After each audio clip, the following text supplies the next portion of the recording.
You may not realize it, but you are currently funding some dangerous people. They are indoctrinating young minds throughout the West with their resentment-ridden ideology. They have made it their life's mission to undermine Western civilization itself, which they regard as corrupt, oppressive, and patriarchal. If you're a taxpayer or paying for your kid's liberal arts degree, you're underwriting this gang of nihilists.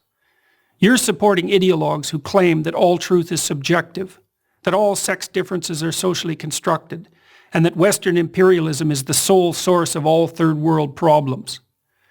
They are the postmodernists, pushing progressive activism at a college near you. They produce the mobs that violently shut down campus speakers, the language police who enshrine into law use of fabricated gender pronouns, and the deans whose livelihoods depend on madly rooting out discrimination, where little or none exists. Their thinking took hold in Western universities in the 60s and 70s, when the true believers of the radical left became the professors of today. And now we rack up education-related debt, not so that our children learn to think critically, write clearly, or speak properly, but so they can model their mentor's destructive agenda. It's now possible to complete an English degree and never encounter Shakespeare, one of those dead white males whose works underlie our society of oppression. To understand and oppose the postmodernists, the ideas by which they orient themselves must be clearly identified. First is their new unholy trinity of diversity, equity, and inclusion. Diversity is defined not by opinion, but by race, ethnicity, or sexual identity.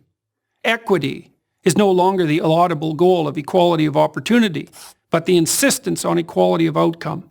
And inclusion is the use of identity-based quotas to attain this misconceived state of equity. All the classic rights of the West are to be considered secondary to these new values. Take, for example, freedom of speech, the very pillar of democracy.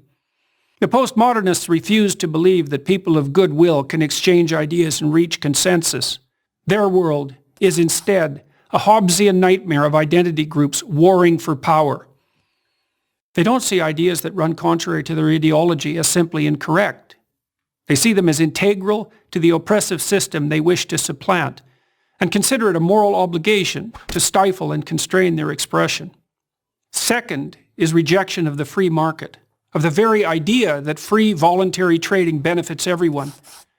They won't acknowledge that capitalism has lifted up hundreds of millions of people, so they can, for the first time in history, afford food, shelter, clothing, transportation, even entertainment and travel.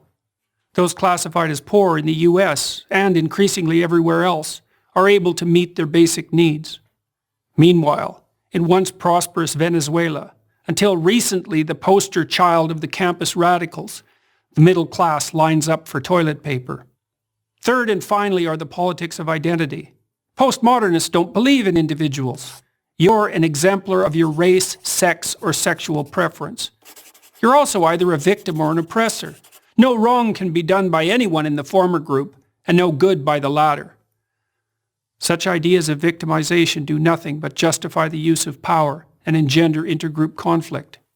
All these concepts originated with Karl Marx, the 19th century German philosopher.